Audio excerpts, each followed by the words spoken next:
In Alma chapter 47, verses 25 through 28, we read, "Now the servants of the king," meaning the king of the Lamanites, "fled, and the servants of Amalickiah raised a cry, saying, Behold, the servants of the king have stabbed him to the heart, and he has fallen, and they have fled. Behold, come and see.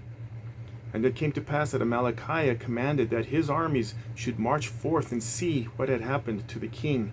And when they had come to the spot and found the king lying in his gore, Amalickiah pretended to be wroth and said, Whosoever loved the king, let him go forth and pursue his servants, that they may be slain. And it came to pass that all they who loved the king, when they heard these words, came forth and pursued after the servants of the king."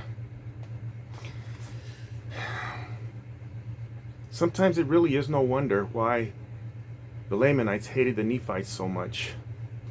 There were so many Nephite dissenters that gave the few faithful Nephites a really bad name. So the servants who Amalickiah had framed escaped and fled to Zarahemla, and thereafter dwelt in peace in the city of Jershon with other converted Lamanites. And the queen of the Lamanites, upon hearing of her husband's assassination, asked Amalickiah to spare the people of her city and asked him to inform her of how her husband died. Amalickiah then took his servant who killed the king and all who were with him and lied, testifying that the king's servants killed him, and then they fled. And then in verse 35 we read, "And it came to pass that Amalickiah sought the favor of the queen and took her unto him to wife. And thus by his fraud and by the assistance of his cunning servants he obtained the kingdom. Yea, he was acknowledged king throughout all the land among all the people of the Lamanites, who were composed of the Lamanites and the Lemuelites and the Ishmaelites, and all the dissenters of the Nephites from the reign of Nephi down to the present time." So while Amalickiah was engaging in false flag operations and usurping power among the Lamanites, Captain Moroni was making preparations to defend his people from the coming invasion of now King Amalickiah and his now Lamanite armies. I want to read to you something that John F. Kennedy addressed to a group of people before the American Newspaper Publishers Association in 1961, a year and a half before he was assassinated.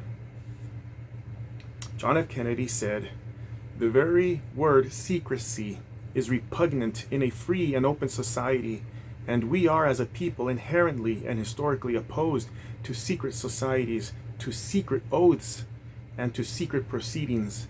We are opposed around the world by a monolithic and ruthless conspiracy that relies primarily on covert means for expanding its sphere of influence, on infiltration instead of invasion, on subversion instead of elections, on intimidation instead of free choice, on guerrillas by night instead of armies by day.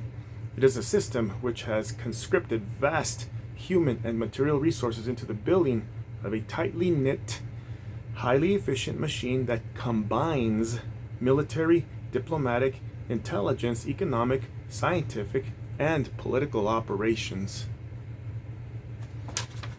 President Kennedy unwittingly defined and explained the very concept of secret combinations, which was presented to the world in the Book of Mormon in the 1800s,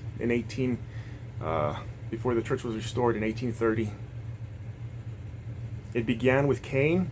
It continued through with the Jaredites, through Achish, continued, and now with Amalickiah, who through these secret combinations became king of all the Lamanites.